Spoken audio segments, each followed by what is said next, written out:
Olá, sou Luiz Rufino, cientista político, e esse é o último episódio do podcast O Poder, um Problema. Aí vem o sobe som. Ah, cadê o pessoal da Tona? Boa, Aline. Ótima. Enfim, 14 episódios, Aline. Olha. Quem chegou até aqui fundiu a cuca, pelo menos. A intenção era isso, né? Você, que não tinha experiência desse campo, o que você me diz? Quero suas impressões. Nossa, eu sendo entrevistada, eu não fico confortável, né? Eu nem te apresentei dessa vez, né? Para quem está chegando agora. Será que todo mundo já decorou? Não sei, eu fico pensando, né, as interações, não vou nem chamar de crítica, né, que tiveram. Aí a pessoa, acho que olha para mim, assim, assiste e fala, ela realmente está nos representando em sua neutralidade, parcialidade, ou no sentido de ouvinte mesmo, Rufino. Eu acho que essa foi a experiência mais importante, assim, para mim. Você tinha um objetivo mesmo, você falou, Aline, eu não sou da filosofia, né? Sou jornalista, fui apresentada desde o começo, mas estou nas grandes discussões aí há algum tempo, né? Então, consegui interagir, assim, com vocês, mas, assim, acho que a lição maior para mim, o meu feedback é de aprendizado mesmo.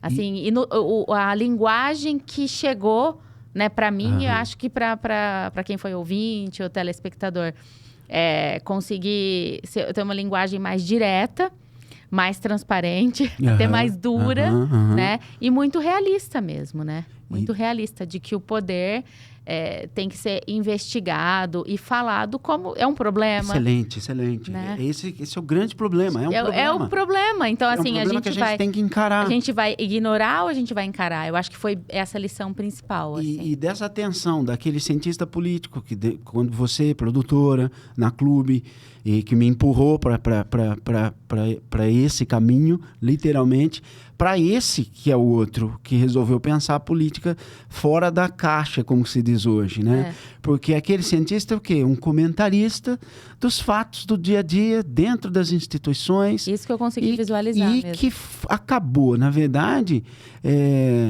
entrando num labirinto que ele mesmo não conseguiu sair. Né? E eu fui empurrado para a política prática, você sabe bem disso, né? Por isso que a gente resolvi pensar tudo isso, para que depois eu pudesse me distanciar dessa política prática e pensar a política como um problema. Sim. E a ciência política, que é aquilo que começamos há 20 anos atrás. Você sempre fala isso, eu fico assustada. Eu acho que é um pouco menos. Eu, há 20 anos atrás. Né? Eu acho que é um pouco menos. Não, mas é exatamente isso. Das limitações dessa ciência. A proposta aqui, eu acho que no jornalismo, ou como comentarista, cientista político, assim como outros entrevistados, tem o recorte, né? Não estou falando só da edição. Você entrou muito ao vivo. E foi lá e deu o recado, entrou muito ao vivo. Só que a gente sabe que tem um tempo e tem um recorte. Nós vamos... A gente tem essa linha... Além da linha editorial, além do tema ser esclarecido, você tem esse recorte. Então, assim, poder aprofundar o que aconteceu aqui, eu acho que esse é... Mas eu acho que isso é impossível até nas nossas faculdades. Embora você veja essa começou tradução, com esse questionamento, essa tradução que nós apresentamos na última aula, né? Que tá aqui, vou mostrar novamente para quem perdeu, porque tem gente que assiste aleatoriamente, né? A Nova Ciência Política, do Eric Voegelin, né? Que é um PDF.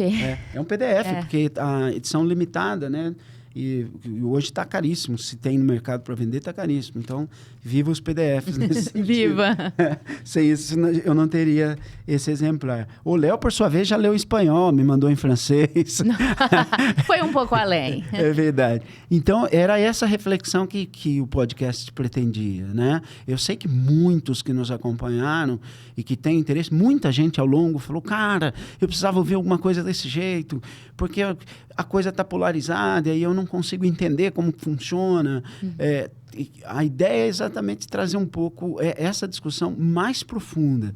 É, de fato, a ciência política uma ciência? A gente chegou no capítulo anterior dizendo que ela é uma ciência recortada, influenciada pelo positivismo, que perdeu seus valores, que cortou uma raiz metafísica. Esqueceu ética, esqueceu valor. Esqueceu ética profundamente, tenta reorganizar uma ética na ética de responsabilidade, na ética de convicção, com o Weber. O Weber tentou fazer a crítica ao positivismo, mas morreu abraçado com ele. Né? Não avançou, no né? final das contas, essa busca por tentar entender a ciência levou a gente a uma crítica à modernidade e a tudo que significa a modernidade, né? Sim. E os valores da modernidade, e por trás de um monte de conceito que, no fundo, não tem fundamento neles mesmos, né? Que não se sustenta. Não se sustenta, que está dentro do gnosticismo, né? Por isso que eu queria retomar, nessa última, os primeiros princípios, para quem quer começar a pensar, não é se tornar um cientista político, nem desejo isso para ninguém, né? É verdade, né? Precisa ter uma certa paixão, como diz o Weber. E ele Igual tinha quando essa meu filho paixão. falou, quero ser jornalista. Ah, não. Nenhum dos meus filhos quis fazer filosofia. É Francisco ainda, né? Francisco, vamos ver. Casa de Ferreira, ainda tem de chance. pau. Mas voltar a pensar a política com alguns critérios que você não vê hoje em dia, né, sendo apresentados aí pela grande mídia, ou mesmo pelas redes sociais, né? Vocês vão lembrar quais eram, né? Se você lembrar, descrição da realidade. Descrição Lembra da disso? realidade, tá aqui. Um dos mais fundamentais, a capacidade de descrever a realidade.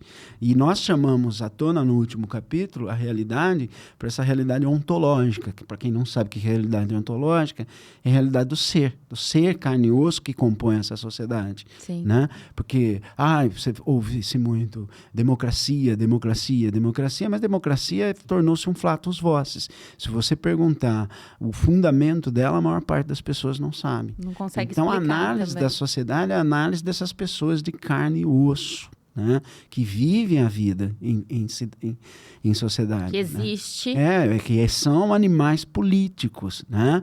Né? O que eles desejam para essa sociedade? Como é que caminha essa sociedade? É isso que eu tenho que descrever. Me livrar de certos conceitos que estão engessados na minha cabeça e descrever os fatos como eles são, a realidade como eles são. Como ela é, aliás, né? A vida como ela é. A vida como ela é, o Nelson Rodrigues. Nelson Rodrigues. A vida como ela é, vamos usar o Nelson de novo, é igualzinho que o Nelson citava, que até os paralelepípedos apontam, né? O óbvio ululante. A descrição da realidade é o óbvio ululante. Todo mundo perdeu a noção do óbvio ululante. Isso é chocante. Nós em dois descemos. Por isso que no penúltimo... Todos surtados. Então, todos histéricos, né? Histéricos. Então, sociedade histéricos. Então, por isso que no antepenúltimo episódio, eu citei o fato da gente ter mergulhado nessa histeria coletiva, total. Você não descreve mais a realidade. Não. Nem a de si próprio, nem do mundo. Você vai. Você vive de símbolos autoexplicativos, lembra? Você cria uma realidade paralela, o que antes a psiquiatria chamava de doença, que hoje não é mais classificado como doença, né? Se tornou normal, na verdade. É um novo normal. É um novo normal. Amo essa palavra. Se você usar essa descrição da realidade, você vai deixar... Nós vamos ser cancelados, você vai deixar muita gente chocada, né? Mas o que parece é que abriu a porta do CAPS, né? Não é essa sensação que dá. É a diferença, a distinção entre realidade e imaginação. Na imaginação eu posso tudo.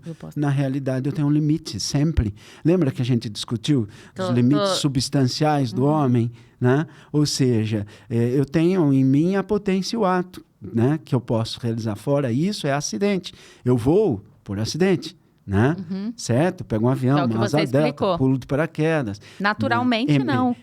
Eu posso ser mãe na minha imaginação, no meu sonho, mas na realidade ontológica, da lógica formal, não. Você não pode ser mãe, você sou um ser limitado, né? Eu posso até imaginar que eu falo que eu sou rico, né? Certo? Só que a realidade da minha conta bancária é a realidade. Então, descrever... Aí a gente vai para a poesia, rico do que o dinheiro não compra. Então, essa é a descrição da realidade, entender a distinção entre realidade e imaginação. E aí você passou pelos movimentos históricos, estou relembrando tudo aqui. Mas os métodos, na verdade, históricos. Então, vamos lembrar que a base da análise do cientista hoje é somente o discurso, assim como do jornalista, né? Então, primeiro, esse discurso que nos chega descreve a realidade. Esse discurso é, na verdade, como veio um símbolo autoexplicativo, ele é só para se justificar. É fiel à realidade, porque esse é discurso de agente, né, Aline? O político tem discurso de agente. né? Geralmente ele vem para tentar te convencer. Olha lá o que a gente vai... Inoculação da crença. E influenciar pessoas. Né? Bom, a gente vê teoria. Até brinquei. O marxismo faz isso. Inoculação de crenças. O Weber não conseguiu fazer isso. Aristóteles não conseguiu fazer isso. Precisava de sociedade de massas. Precisava ser um certo histrionismo que o Marx tinha, que ele conseguiu fazer. Eu tive que escolher a palavra a dedo. Né? Histrionismo que o Marx conseguiu fazer para criar uma ideologia. Quando eu falei em outro podcast aqui, antepassado, que eu disse que ele criou uma ideologia, eu quase apanhei nas redes sociais, né? O risco de apanhar na rua. Você faz de propósito. Mas ele faz de propósito. Ele cria mesmo, né? O meu lado colérico que gosta da briga. Ele cria, sim, uma ideologia nesse sentido. Então, isso é inoculação de crenças, né? Assim como a gente repete abertamente, olha, a democracia é o melhor de todos os sistemas. Quem disse isso, cara pálida?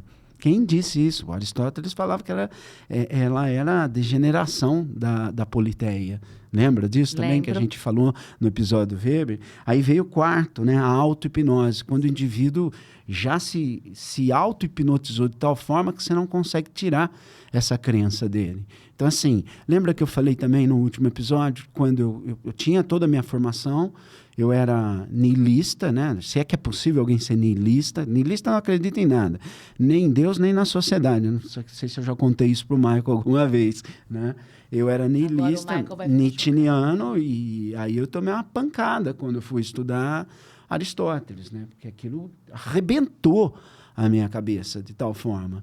Então, a auto-hipnose que eu tinha feito a mim mesmo, né? Eu precisei de um choque aristotélico para explodir a cabeça, né? Então, é muito difícil que a pessoa se livre disso. E o político também não consegue se livrar disso, né? Sim. Ele acredita. Alguns não, alguns saltam para a virtude, né? Que é a capacidade de ser cênico, né? De ser flexível, né? De fingir, né? Essa aula foi muito boa. Todas as vezes que eu cito isso... representando um papel. Representando um papel. A dramaticidade do papel do político. A gente chegou até... Muita gente, quando eu toco nesse assunto, cita aquela série de origem inglesa, que depois ficou famosa. Você falou. The House of Cards, né? A capacidade de você ser cênico, literalmente. Você finge a dor que você não sente. A máscara. A máscara que grudou na cara. Lembra? A gente testou a pessoa, grudou na cara e você não consegue mais tirá-la da cara. Até que você acredita nisso, né? Até que você acredita nisso. Então, essa é a base fundamental para que você consiga fazer o mínimo de análise. Então, vou repetir para ser didático aqui, né? Para que as pessoas... Porque esse foi o primeiro episódio. Depois a gente foi perdendo, na verdade, essa referência, que seria a descrição da realidade, que eu julgo ser o mais difícil, os símbolos autoexplicativos, se o discurso que chega para você é a descrição da realidade, se o que você faz é a descrição da realidade, ou se eles são símbolos autoexplicativos, autojustificativos. Símbolo autoexplicativo tem até no relacionamento amoroso, no casamento tem, né? Eu fiz isso para ela por causa disso, entendeu? Justificando sempre o ato. Seu ato, sempre, né? Eu fiz isso por isso. Porque ela mereceu. Exatamente, né?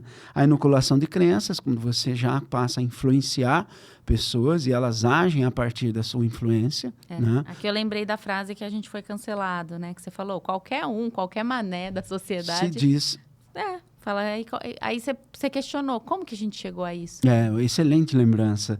E aí a gente chegou à auto-hipnose, né, que é o quarto, quando você já acredita de tal forma nessa crença que você não se livra mais dessa crença, e a virtude, que é quando você consegue já ser dramático. Então, para fazer análise política, basicamente, você tem que ter esses 5 passos. É fundamental, né? Você faça essa análise. Você tem esse distanciamento, que não significa, e a gente já viu, perda dos valores, Sim. mas que você consiga, mesmo com esses valores, analisar esse discurso que é a base fundamental da análise política. E aí você acha que as 14 aulas aqui, os 14 episódios, é uma introdução? Não, eu acho que a gente foi para além da introdução. Por isso que eu não quis colocar a introdução à filosofia política.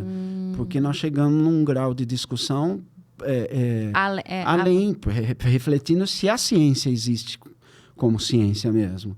E não dá para afirmar isso, porque Então, você pega as ciências sociais que se dizem novas, elas não são novas, nós provamos isso. Então, você pega, por exemplo, a política de Aristóteles, as constituições, a obra da Constituição, a Constituição, que Aristóteles analisa mais de constituições, obra desaparecida. Né? Você pega a República de Platão, as leis de Platão, o Timeu de Platão.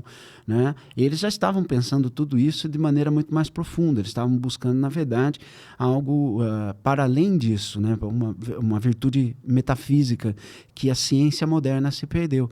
Hoje, quando o aluno chega na aula de sociologia, nos manuais de sociologia, eu conheço todos, a sociologia é apresentada como uma ciência acabada, como se Durkheim, Comte, na ordem. Comte, Durkheim, Marx e Weber tivessem construído um corpus teórico que gerou um arcabouço suficiente para o cientista sair dali e conseguir fazer uma análise. Não existe esse corpus teórico, não existe esse corpus teórico. O marxismo, vamos me matar por causa disso, bebeu no positivismo. Quando o marxismo diz assim, socialismo científico, antes de mim eles não eram científicos, e agora eu tenho socialismo científico. Pô, isso é positivismo. Marxista odeia que eu fale isso. Né? Isso é positivismo. Você está dizendo que o que você está criando é ciência. Olha a romantização da ciência. E não é. Não é. O Marx não conseguiu se livrar disso. Né? De forma alguma. Quem tentou fazer isso foi o Weber. Você está vendo a diferença entre eles?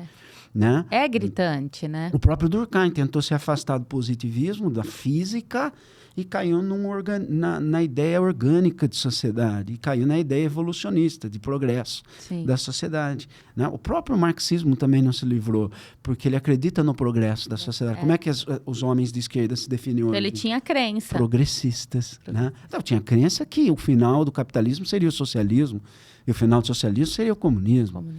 Fizesse você nada por isso. Estou fazendo uma generalização, pelo amor de Deus, que não é uma tese. Tá? Ou seja, mas isso é um determinismo absurdo. Será que o Marx tentou se livrar do Hegel, morreu abraçado com o idealismo? Isso é idealismo progressista. Acreditar que a história tem um caminho determinado. Vai dar nisso de qualquer forma. Como é princípio, meio e fim, né? Isso é assim, isso é de uma inocência, deve ter quase ingênuo, isso é de uma feitiçaria, né? Você achar que você domina. Foi mirim. Petis. Petis, adoro essa palavra. Então, e ao longo disso, nós estamos tentando resgatar o parto dessa consciência individual, né? Que a gente recorreu à Antígona, a peça de Sófocles, a maravilhosa peça, quando ela recorre aos deuses, ao Deus, o direito natural, representação do teatro, para enterrar Polinice contra o tio Creonte, né? E termina na tragédia, como todos nós conhecemos. E essa peça de teatro, e você sabe quem cita isso? É ele. Cita, você falou que é ele mesmo. É ele mesmo que cita isso. E quando isso se torna realidade na figura de Sócrates, né? Onde Sócrates dá a vida para mostrar que todos de Atenas e a democracia de ateniense estava errada. Né? Deu a vida, ele vive a tragédia. Ali é a morte do teatro grego. Porque ele ganhou concretude na vida dele. Né? Sim. Depois nós fizemos o caminho, buscamos as origens mágicas do poder. Lembra que toda a antiguidade, se você pegasse lá, desde Marduk, dos sumérios, ou do faraó egípcio, né? Você tinha uma ordem cósmica. Então, o indivíduo, quando ele agia em sociedade, ele não tinha essa separação que para nós é ciência. Olha, tem um terremoto, isso é por conta das placas tectônicas. Ciências da natureza. Um rompimento metafísico, né? Não tem uma ordem cósmica. Ele não pensa, olha, há um Deus que intervém nisso, né? Ou minha ação intervém nas ações divinas. Na consequência. E nós perdemos essa ordem cósmica, literalmente, né? Tem um limbo, assim? Nós mergulhamos, como a gente disse na aula passada, no imanentismo, né? Nós rompemos as relações metafísicas e mergulhamos, na verdade, nós substituímos a religião por uma religião da humanidade. Isso foi o papel fundamental da Revolução Francesa. Indico um dos livros, o Dawson, né, Os Deuses da Revolução, ou mesmo um filme, Danton e o Processo da Revolução, do polonês Andrzej Wajda, que vai mostrar Robespierre criando a cartilha do cidadão, a ideia da sacralidade do tempo. Do manual. O tempo foi sacralizado, e o homem foi sacralizado, e o político virou o novo sacerdote. Né? É verdade. Por isso que a gente acha que a política é a solução de todos os nossos problemas. E nós vimos também, nesse passo a passo, que isso levou à politização de tudo, né? A politização da sexualidade, a politização do casamento, a politização do futebol, tudo politizado. E chegamos à conclusão, a politização de tudo é a barbárie de tudo. É a barbarização de tudo. Né? É o caos instalado. É o caos instalado, é decadência de civilização. Literalmente é decadência de civilização. Não é possível. O relativismo imperou. Tudo, né? Tudo é uma questão de gosto. Literalmente, né? Você não consegue mais criar... Você acha que a nona de Beethoven e uma cuia é a mesma coisa. Né? Não tem mais. Você não consegue diferenciar mais de qualidade. Porque isso é eurocêntrico, uma visão preconceituosa. De forma alguma, nós mostramos que existem os vários tipos de pensamento. Um deles foi o pensamento selvagem. Exatamente. E nós mostramos, por exemplo, que um pajé, né, um murubixaba brasileiro, é capaz de elencar mais de 1000 nomes dos seus ancestrais. Isso é um conhecimento que ele tinha que nós não temos. Você falou da planta. Do pensamento selvagem, né? Que é o pensamento mágico, religioso, ou o pensamento poético que Aristóteles já definia. Que é diferente desse pensamento científico, seco, matemático, mecânico. O pensamento científico virou isso. Seco, matemático, mecânico. E trazer isso para as ciências sociais, meu Deus do céu. Então, o amor deixou de ser amor, virou assim, a manifestação de feromônios, né? Olha que coisa. A ponto de você ter defensores aí do fim da... Tem que parar de reproduzir. O mal do mundo é o homem e a sua razão, né? Agora você não pode nem ser monogâmico mais. Não, né? Exatamente, tudo. Sim. Não quebrar todas as regras. Quebrar todas as regras, quebrar todos os valores nesse sentido. Né? Será que a gente está sendo pessimista? Não, né? Eu acho que não é uma questão de pessimismo nem de otimismo. É uma questão de realismo. Realismo, né? Eu estou fazendo a mesma pergunta que eu já fiz. É para dar ênfase mesmo. Quando um homem massa, que é outro termo que nós utilizamos, nós separamos, nós mostramos, por exemplo, que não pode existir ideologia no passado. Primeiro, você não existe sociedade de massa. Segundo, não existe meios de comunicação de massa para que você manipule. Então, isso é pós. Ideologia a gente só pode falar pós-século XIX, né? Então, a gente viu, não pode, tem professor que vai para a sala de aula e fala assim, porque a ideologia cristã na Idade Média, meu filho, vai estudar, você é um jumento, né? Desculpa, né? Coitado do jumento, né? Cuidado do jumento, que nem a menina lá que me abordou esses dias nas redes sociais, falou assim, você, gênio, você não sabe que as classes sociais já existiam no Egito? Eu falei, meu Deus, ela falou toda a aula de história da 7ª série, né? Ela sabia que era estamento, ordenamento, né? Entendeu? Eu falei, filha, vai estudar bem, não dá nem para ser bravo com você dormiu na aula de história. Chamou ela de menina. Mas então, é porque tá ali na fase de consciência, de inteligência da 7ª série. E assim, não raspa a parede da sua ignorância, vem para discussão, entra, é como se você quisesse entrar no octógono com Anderson Silva, você é louco, como é que tá isso? Não, e aí você chamou o pessoal para briga, que eu digo entre aspas, é assim, a rede social, a plataforma que você se propôs a entrar, esse muro aí sem proteção, né? Não é isso? É o muro sem proteção. Comenta quem quiser. Você não sabe com quem você está falando. E na altura da minha idade, eu já não queria fazer isso, te juro. Mas não é uma experiência interessante? Não, é uma experiência. Eu gosto disso. Eu gosto, sim, o sangue ferve. Do provocativo. Eu gosto do debate. Sempre disse isso para os alunos. Uma coisa que me entristece, que não existe no ensino hoje, é a disputácio. que existia na Idade Média. A gente joga um tema e vai disputar, né? Até o Luquinha estava falando disso, de um podcast que ele assistiu, que era uma espécie de disputácio. Mas eu achei cilada, Bino, porque os temas ali, tudo levava pro coitado que estava sozinho perder. Então tinha linha editorial. Tinha linha editorial, olha lá, tá vendo? E a gente percebeu que, na verdade, esse homem massa, ele emite a sua opinião a partir do quê? A partir da formação que ele teve. Qual que é a formação dele? A formação a partir dos meios de comunicação. Sim. É da televisão, é da música de massa, é do programa de massa. E ele não consegue fazer uma reflexão ética mais profunda, porque errados são os outros, ele não está errado. Ele se alimenta desse conteúdo, né? No caso brasileiro é mais grave isso, ele tem um desprezo intelectual e pela intelectualidade. Ele acha que o estudo é só para ter títulos, né? Nós citamos, e o Léo muito bem citou o Lima Barreto, os vários livros do Lima aqui, né? O Homem que Falava Javanês. É muito a bom. literatura mostra muito isso. Você quer ter... porque no Triste Fim de Policarpo Quaresma, né?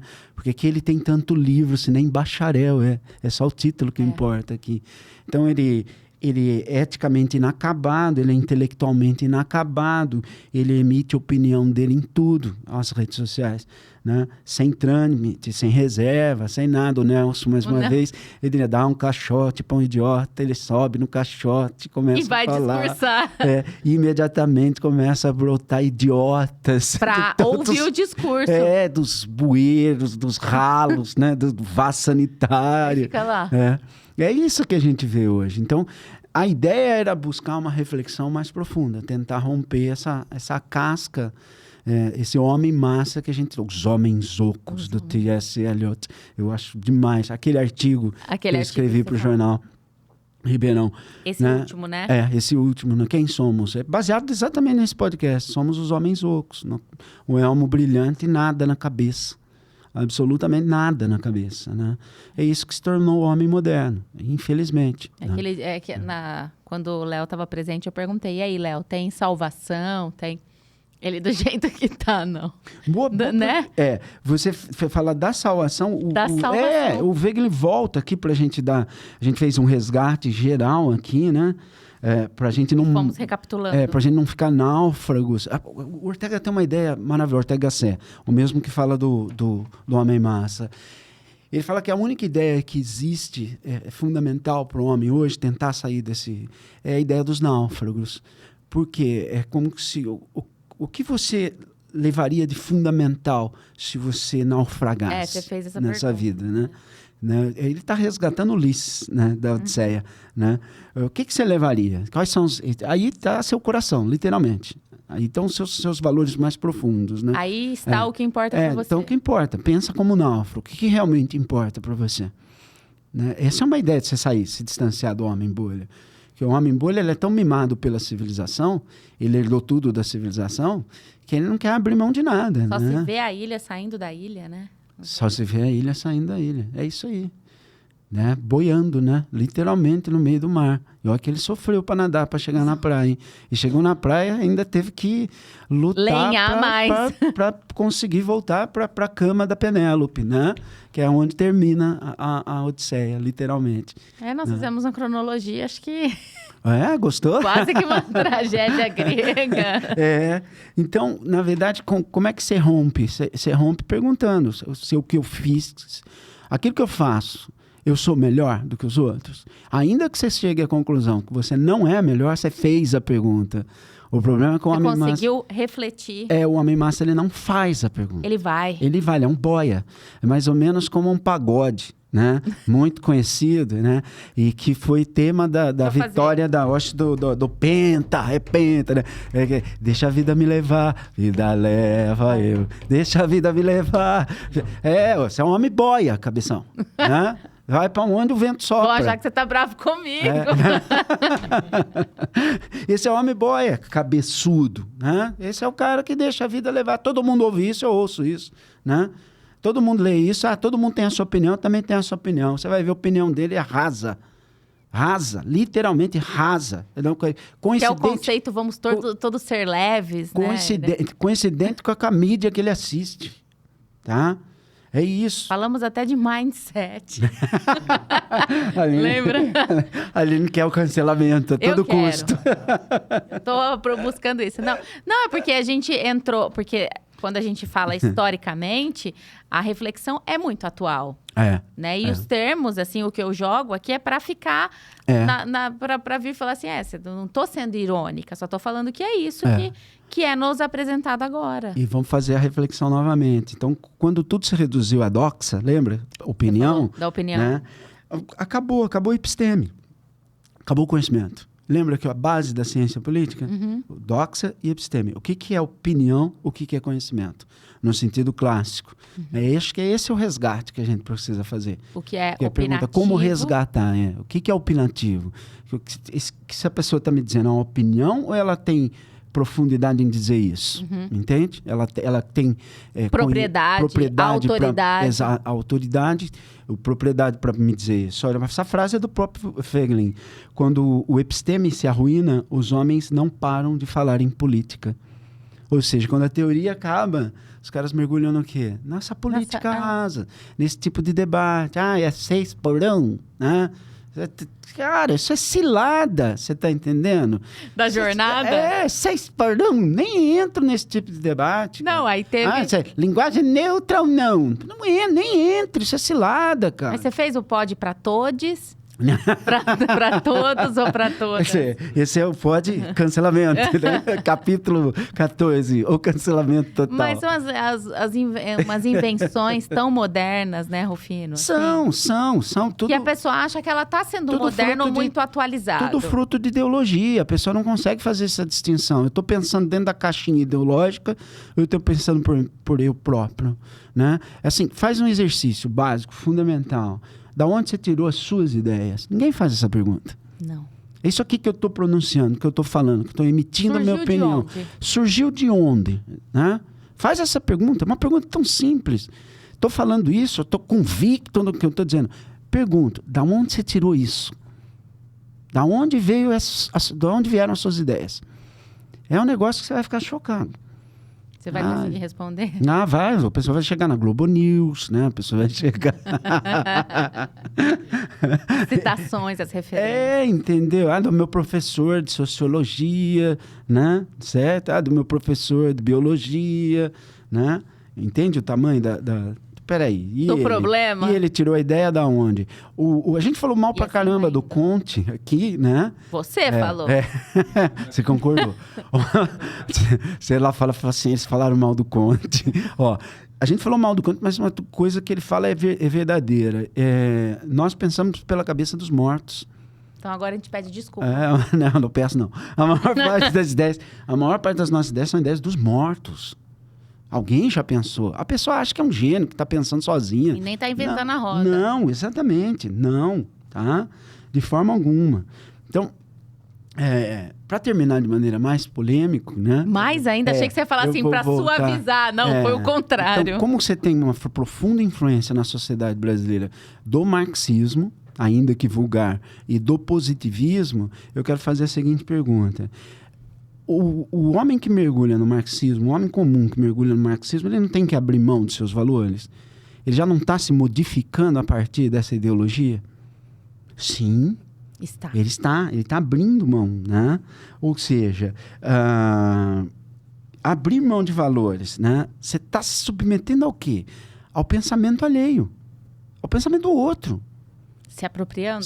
E criando autojustificações dentro desse pensamento. Entende? Então, o Fögelin acusa o Weber, né? Não é uma acusação, ele fala assim, o Weber tentou fazer isso. O Weber fala mal do bolchevismo nos livros dele, né? Mas ele não foi de maneira profunda, né? Não foi questionar os valores. Como é que se manifesta... Ele só apontou, como é que se manifesta essa ideologia em valores, no dia a dia? Né? Onde se aplica? Eu tive um sócio que falou, fure o olho do teu sogro, mas não fure o olho do teu companheiro. Um grande amigo marxista. É aí que você está vendo. Isso é descrição da realidade, me arrepia. Eu não sou mais amigo dele. Tá? Mas ali eu falei, cara, a teoria está se sobrepondo à realidade. Se a realidade não serve para a teoria, vamos eliminar a realidade. É isso que ele tinha me proposto. Mas ele não consegue fazer essa análise. Nossa, ele meio que jogou, né? É autojustificação, auto-hipnose. Compreende? Então ele estava assim, ó... Você sendo consciente... eu falei, cara, mas peraí. Então ele está querendo que eu jogue fora os meus valores, né? E adeque a ideologia dele de tal forma que eu passe por cima da realidade. Esse mesmo indivíduo, espero que ele esteja nos ouvindo, né?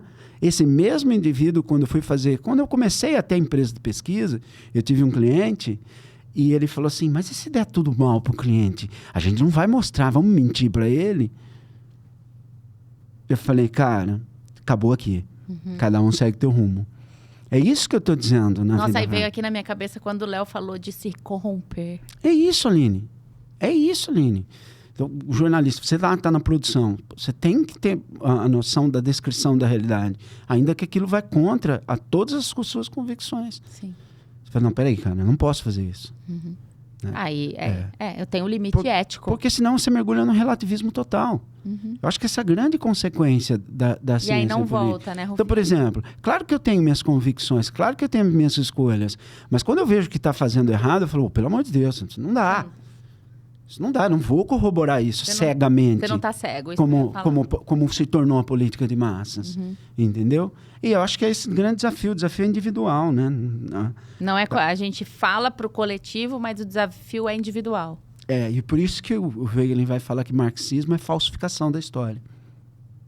Por quê? Porque você pega a história, a realidade histórica, que é vivida por seres ontológicos, né, que tem desejos, que tem valores, e você reduz a ela a teoria dele, entendeu? Você faz encaixar na sua teoria, entende? Sim. Se não der, você corta, tá?